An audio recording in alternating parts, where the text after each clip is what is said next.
Yep. Welcome. We are now live, and that transition into my PowerPoint was really smooth. There's a lot of buttons to press. Welcome, everybody. It's 1 o'clock on Wednesday. This is the second webinar in our Return Back to School series, Fear of Returning. I'll be your therapist for the next hour. My name is Merrisa Bragg. I'm the founder of OCD North in Barrie. I'm also a social worker and an exposure and response prevention therapist. Also joining the webinar is Alyssa. Alyssa is our awesome clinic manager. She is on board today to manage any Q&A that comes in. So you'll notice at the bottom of your screen, we have enabled the Q&A feature. Please ask your questions. Alyssa and I talked about this after our first webinar yesterday. When we attend webinars, we are so not interactive. It goes against every fiber in my being to be interactive on a webinar. So I recognize that in asking my audience to be interactive, that it's not something that I would do. That said, please ask your questions, because if you have a question about this topic, odds are many other parents do as well. We also have the chat function enabled. If for any reason you want to use the chat, please make sure that it's visible to all attendees and panelists. I think the default there is just to go to panelists, but again, what you have to say is probably relevant in more than Alyssa and I's lives. So, part 2, managing parental fear of children returning.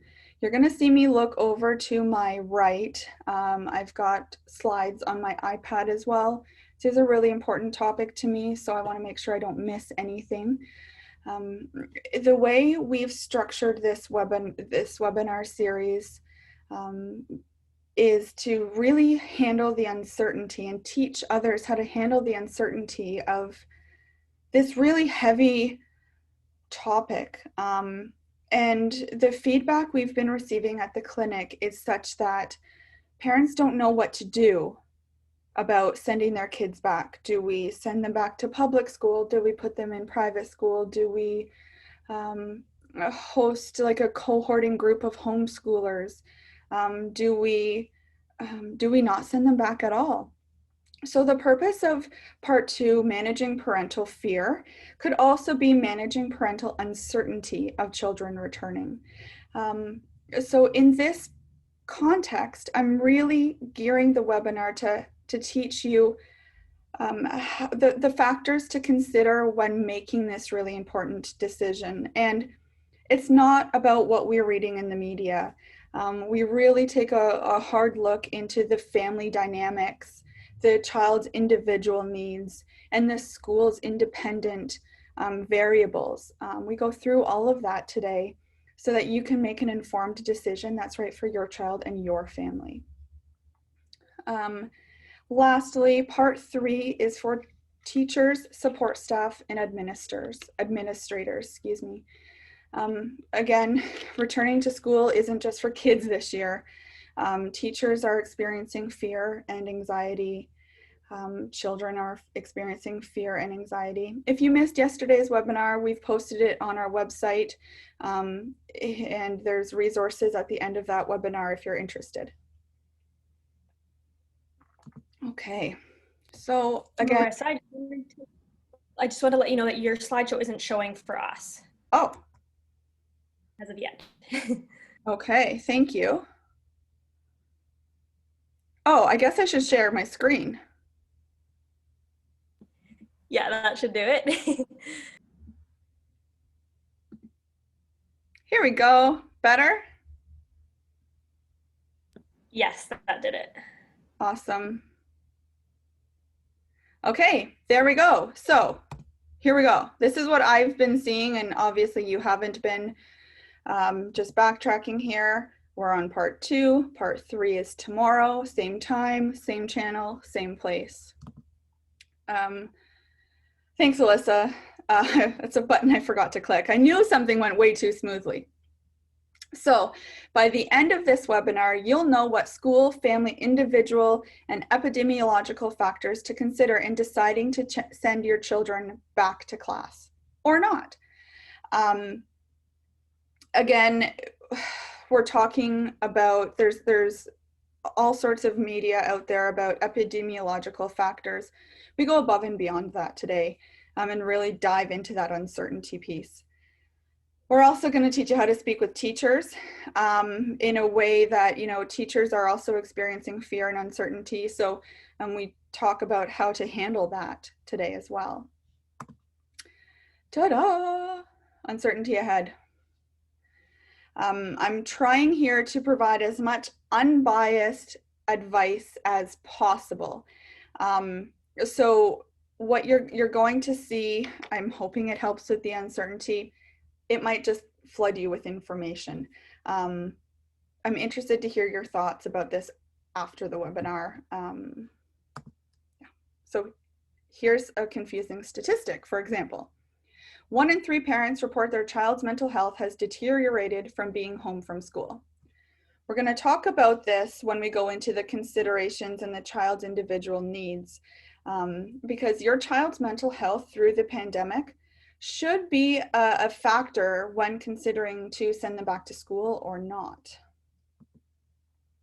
Okay, so I want you to view this consideration slide as our agenda. We're going to go through things to consider about your school prep.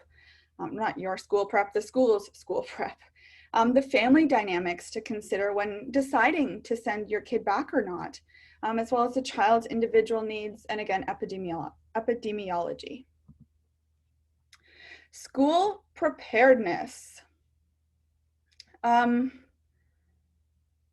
I'm losing my train of thought, but what you need to consider is, are you comfortable with the reopening plan? Is there a reopening plan? I'm sure there is at this point. Is the school communicating with you openly? Do they have a contingency plan if there's a COVID-19 breakout at school? How are they notifying parents and students and teachers? All these things are important to consider. And transportation.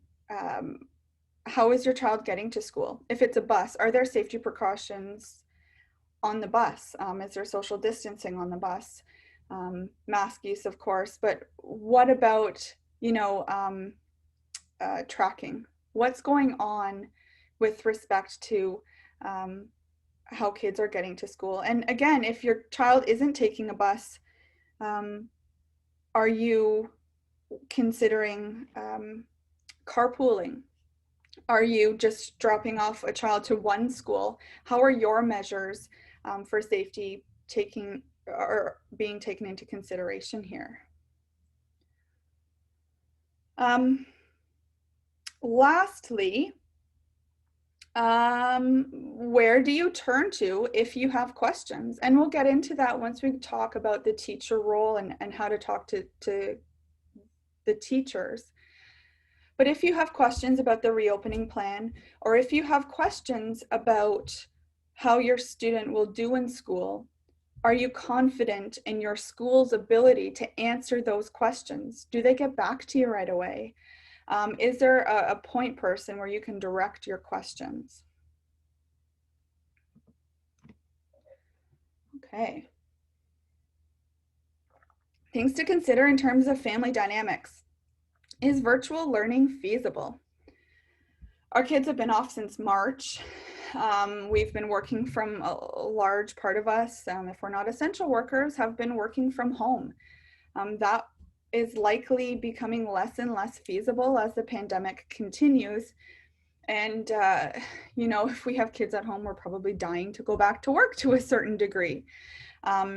So is virtual learning feasible on the parent's perspective in terms of work schedule, but is virtual learning feasible for your child?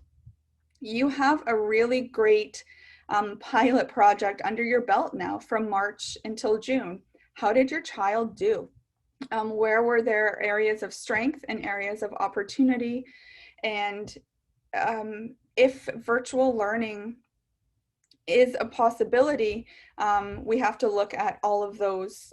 If virtual learning isn't feasible, that kind of makes your decision a little bit easy. But if it's not, these are some things to consider. Your parent-child relationship and boundaries are also important.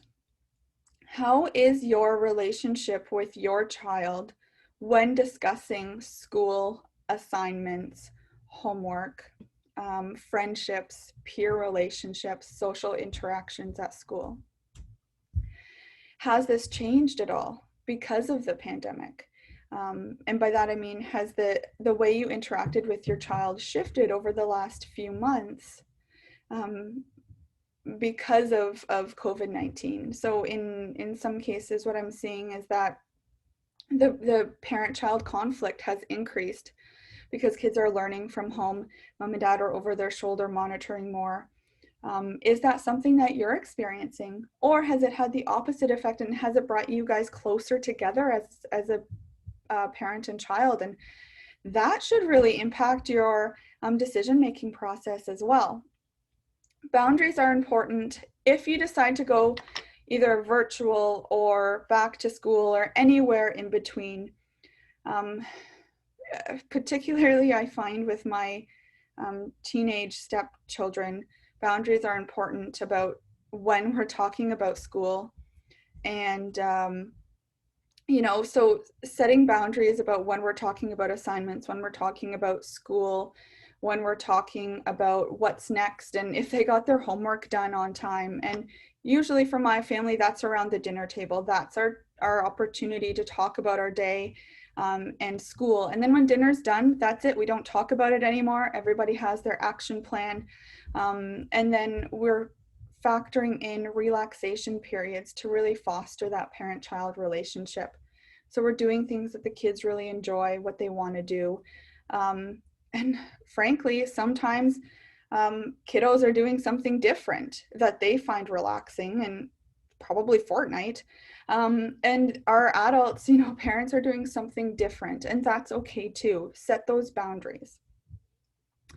Looking at core learning here, if you're looking at virtual learning, we have to take into consideration the core subjects. Is your child able to learn those core subjects adequately at home? So math, science, English, those sorts of subjects. Okay, children's individual needs. And I just noticed that I didn't put my heading up there, and it just says text and text and text. Sorry about that. Okay. Children's individual needs. We have to consider, how does your child do in school? And what I should have put here is versus virtual learning. We talked about the family dynamics a little bit, but generally kids who struggle in school will need more support and structure than children who excel at school. So we have to, as best as we can, evaluate our child and where their strengths are. If they excel in virtual-based service or virtual-based learning, great. But if they do better in school, it makes your decision a little bit harder. Water break. Okay, school-based services. What sorts of services does your child use at school, if any? Do they have an individualized education plan? Do they have access to an EA? And will they still have access to an EA when they return to school? And how will that look different? So if your child relies on school-based services, I'd be hard-pressed to, well, that's something to consider. I'm not going to give my opinion. The developmental stage of your child. So for each and every developmental stage comes the socialization, the physical activity, and the independence that school provides over and above the learning component. And for younger children, the socialization, the physical activity, and the independence is really important. And as kids get older, you know, they may be really struggling in one of these areas over another. So knowing where your child is at developmentally is really important. And also where they struggled during COVID-19. So how was their mental health? We're talking about developmental here, but I'm going to throw in mental health as well. How did COVID-19, how has the pandemic affected your child over the last, seems like forever, but since March? We've been really keeping in a bubble. Does your child do really well socializing? And is that an aspect of their life that they've really missed? Are they looking forward to going back to school for that piece? Again, mental health and pandemics are really closely and intrinsically linked. So during, you know, quarantine and not being in school, we're lacking physical activity, we're lacking independence. Kids especially are feeling that with virtual learning and being home with their parents. And of course, the socialization piece. We got to get our kiddos back socializing from a developmental perspective, but from a mental health perspective. And in making this decision, we have to factor in our child's mental health during the pandemic. And of course, it goes without saying, is your child high risk? Are they immunocompromised? Is there, and I should have mentioned this in the family dynamic section, are there any family members that are high risk? And how are we going to mitigate those risks going back to school or in a virtual environment, etc. When it comes to, I'm just going to backtrack here to the socialization piece. Can socialization happen online to a higher degree? If you decide not to send your children back to school, there are numerous apps and numerous ways that kids can connect with each other. And is that something that you can implement for your children to socialize from a distance? In terms of physical activity, we want to make sure that, you know, kids can run around and play at recess. If they're not going back to school, can we implement some form of physical activity into their schedule? A walk at lunch or walk with family after work, stuff like that. For my family, it's Frisbee in the front yard, and we're not very good Frisbee players, so there's a lot of running. Kids really thrive on a schedule and a routine, and they get that from going to school. So that's where independence is really factored in here as well. So if we're not sending our kiddos back to school, can we make sure that they have structure and a routine in place? Okay. So this came from a CDC document. Things to consider from an epidemiological perspective. My child has an underlying condition that increases the risk for severe illness from COVID-19. I live with someone or my child's caregiver is at an increased risk for severe illness from COVID-19 due to age or underlying medical conditions. The level of community spread, not speed, in my area is high. I had a feeling there'd be a typo in here. So this literally is copy and paste from the CDC document that will be made available to you at the end of the webinar. We want to take a look at, again, so number one is the child's individual factors. Number two, the family dynamic factors. And number three, the community factors. I live in Barrie. My kids go to a private school. And the level of community spread in Barrie is less than in Toronto. So taking a look at the community spread, the access to testing is really important in those considerations. If you answered true or yes to any one of these questions, we really want to mitigate any factors if you decide to send your child back to school. Okay. How to communicate with teachers. Okay, I'm gonna sort of quantify each of these because if we have any teachers joining us, you might be feeling overwhelmed and at the sight of this list. So let's quantify it. Opening the lines of communication. What I mean by that is we want to let our teachers know that we're here and we care about our children. We want to make sure that they know that we're involved, but we want to also set boundaries. Teachers are also dealing with a lot of uncertainty and a lot of fear. So reaching out and being transparent about boundaries. Hey, Mrs. Smith, I'm not expecting a response, within the next week, which, I don't know about you, but when I get that in an email, I'm like, okay, good, I have time to respond. Giving them time to respond, using a statement like that is important.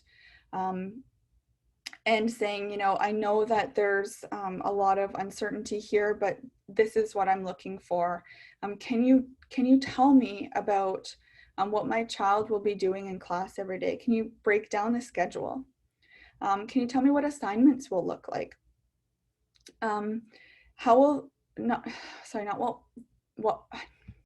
Not how they will look, but how assignments will be communicated.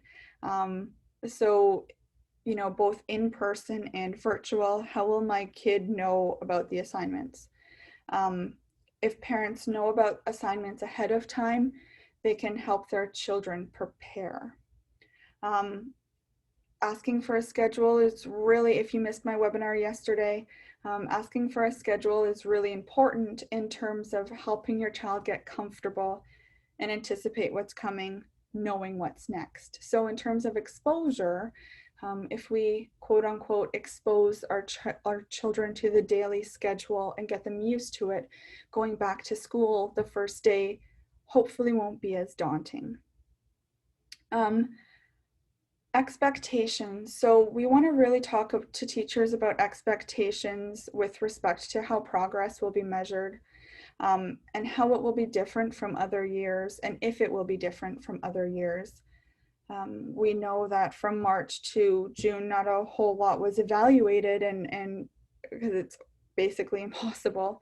Is that going to be the case this year with, that hybrid model that the government is implementing? And social interaction. So this is a complicated bullet point because, and teachers might not have the answer. You have to be prepared that teachers might not have the answer for these questions yet. So that said, they're important questions to ask. How will our children, if they go back to school, how will they be socialized? How will they get to know their teacher? Will they have access to the teacher one-on-one? Important questions to consider. This came from an article that will be made available to you at the end of the webinar. Okay. What are your plans if the worst happens? If things go sideways at school, if you and your child decide, yes, I'm going back, it'll be great. What if the worst happens? You need to have a contingency plan in place and communicate that with the teachers, the school, and your children. So if little Johnny is really not adapting well to the new normal at school, can you pull him out and can you teach him virtually? It's much better to have a contingency plan in place before it's ever needed, rather than rushing and really subjecting yourself to this stress if that ever happens. Additionally, what if little Johnny's teacher tests positive for COVID-19? What if somebody in his class tests positive for COVID-19? What are you going to do in that situation? And again, planning for the worst, hoping for the best, knowing, everybody in your family should be on the same page in terms of if X happens, then we'll do Y. I zoomed through that webinar even quicker than I did yesterday. I booked an hour. It ended up being 25 minutes, which is probably great for everybody watching right now, but tells me I need to slow down a little bit. This webinar and the resources will be emailed to you. The webinar will be posted on our website. If you have any questions, please reach out to our clinic and we'll be happy to connect you with services and supports. Thanks everyone for joining. I hope it was helpful. Again, it probably brought up a little bit more uncertainty. That's normal. Hopefully you got something from this webinar. Thank you so much and have a lovely day.